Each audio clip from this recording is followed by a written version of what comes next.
Hi everyone. In today's class, we are going to see how to create a project in Primavera P6. We need to know what is a project. So project is defined as a temporary endeavor undertaken to create a unique product or services. First, a project is a temporary one that may be of 1 week, 1 month, 1 year project. It's a endeavor. What is a endeavor? Endeavor is a resources such as manpower resources, equipments which you are going to use in the project. The effort is undertaken by the team or a organization, so the project can produce a unique product or a service. So the project consists of start date, finish date, activities, resource assignments, work breakdown structure, that is WBS, organization breakdown structure, that is OBS, calendars, relationships, baselines, expenses, issues, thresholds, and project specific codes, reports, and work products and documents. Now we are going to see how to create a project in Primavera P6. To create a project, you need to go to the files, then click new.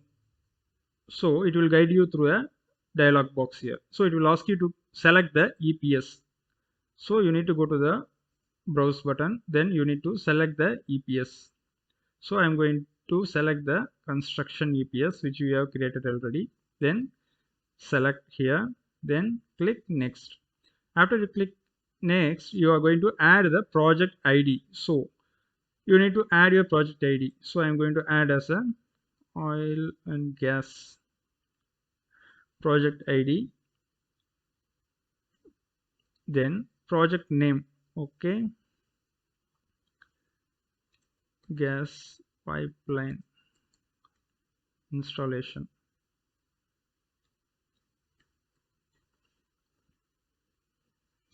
Then click next. Then it will ask you to select the project start date and the end date. So since we are in the beginning stage, planning stage of our project, so we are going to select the project plan start date. You can select the future dates. Okay, I'm going to select it as a number 1. Then click next. After you enter the project planned start date, you cannot enter the must finish by date here. Since we are in the beginning stage of the project, we don't know the finish date. After the sequencing of the activities, we will be getting the final date of the project. At that time, we will be entering the finish by dates here. Then click next. Then it will be asking you to select the responsible manager. So we have already created the OBS. You need to filter by all the OBS element, then it will show you the all the elements here. Whatever the OBS you have created, it will be showing you the OBS responsible manager. Then you can select the responsible manager. Since we are creating a project under the construction, so I'm going to select it as a construction manager as a responsible manager. Then select, then click next. Then it will ask you to select the assignment rate type. In the drop down menu, you can see there are different types of rates available here. As per your organization requirement, you can select the rate type here. Then click next. Then your creation of the project is completed. You need to click the finish here. After we created the project, we need to set the project defaults. So you need to go to the bottom layout in the projects window. So you can see here there are some different tabs available here. So in the different tabs, you will see, go through one by one, what are all the items we need to enter the defaults. So if you want to change the project ID, you can change the project ID here. If you want to change the project name, you can also rename the project names here under the generals tab. Then status. In the status tab, you can see in the drop down menu, there is a active, inactive, planned, what if. So what is the active? So active, if you want to choose the active, that means the project is currently underway. So if you are going to choose the inactive, work on the project has ceased, or it is placed on hold, that is the inactive one. What is planned? If you are going to choose the planned one, that means the project is in the planning phase, work has not yet begun. So what if project? So project is being analyzed before establishing a more permanent schedule. So these are all the different options available. So you can choose the active one. Then responsible manager, if you want to change the responsible manager, you can select the responsible manager again here from the list available. Then project leveling priority.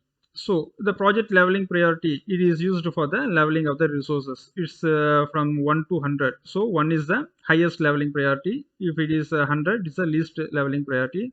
I'm going to set it as a highest leveling priority. So I'm going to set it as a 1. What is checkout status? So you can see in the drop down box check in and checkout. So when can you use this check in and checkout option? So for example, you want a person to update your program or a project outside of your organization. Let's say you are going to send the program to the subcons and you need an update for the project. So you are going to check out and you are going to send the project to the particular subcon so that he is going to update and you are going to receive the file back. After he updates and you are going to receive the file back, you are going to check in the project again. So this is the check-in and check-out. So the status checked by whom, the status will be shown here. So checked out date, what is the date the program was checked out. So all the status of the check-in check-out status will be shown here. Then the financial period calendar. So you can choose the financial period calendar as per your project financial period. You can choose, you can create your financial period and you can select the financial period calendar here. Then next tab is the dates tab. So in the dates tab, you can see the project plan start date. So we have already selected the project plan start date here. It's the November 1. So if you want to change the plan start date here, you can change the plan start date here. Data date. So since it is in the planning stage, the data date and the project plan start date will be the same. The actual start and the actual finish will be updated here when you are monitoring the program. Then the must finish date. So after we have the sequence of the activities, when we conclude the schedule, after we find the critical path and everything is okay, then you can enter the must finish by date here. Then the finish date. So it will show when you are going to monitor the program, update the program. As per the projection, it will show the finish date of the project here. So what is the anticipated dates? So anticipated start and anticipated finish. So anticipated start means since you have not added any activities in the project now. So if you want to show the bars here, after you create the activities inside the project, your bars will be shown in the Gantt chart view. Since you have not created any activities here, if you want to show the bars here, you can add the anticipated start and the anticipated finish date. So if you are going to add the anticipated start as the November 1 itself, then you are going to add the anticipated finish as November 30 or December, let's say. So you can see here the bar will be shown here. So this is the purpose of using the anticipated dates in the projects. Then next tab is the defaults tab. In the defaults tab, you can see the duration type, percentage completion type, activity types. So these are all the defaults which you are, when you are going to create activities, these are all the defaults applied to those activities. You can see there are different types of duration types available here, percentage completion types available here, activity types available here. So what are all these? This we will cover in the separate topic. Now we will just follow the defaults, project defaults here. Cost accounts. So your project may be having the different cost account. You are going to create a oil and gas project. So for the oil and gas project, it will be having a different cost account. And the infrastructure project will be having a different cost account. So you can create a cost account and choose the cost account here. Then the calendar. So whichever the calendar you're going to choose at the project level, it will be applied to the activities level. So you can select the calendars here. Then auto numbering. So auto numbering of the default. So activity ID. So how you want your activity ID to be created. So what is the prefix of your activity ID? What is the suffix of your activity ID? And how much the increment should be. You can just create your activity numbering here, defaults here. Then the resources tab. In the resources tab, you can specify the default rate types. Again, you can select the default rate types for your project based on the drop down list here as per your requirement. Then settings tab. in the settings tab, you can see summarized data. So you can summarize your project up to which WBS level you can summarize. As per your WBS level, you can select your summarization level here. Level 2, level 3, you can summarize your project based on your WBS level here, and summarization date will be available. Last summarization on which date it will be available here. Then project settings, the character for separating code fields for the WBS tree. You can select the code settings here. You can make it dot or slash as per your requirement. Then the financial year begins on the first day of which month. You can select the month from the drop down list here. Then the baseline for the earned value calculations, which baseline you want to use for the earned value calculations, that is the project baseline or the user primary baseline. You can select the options available here.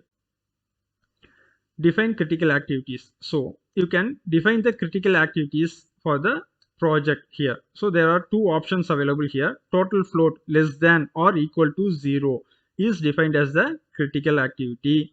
It will create a critical path in your project, or the longest path. So you can choose the options available here as per your requirement.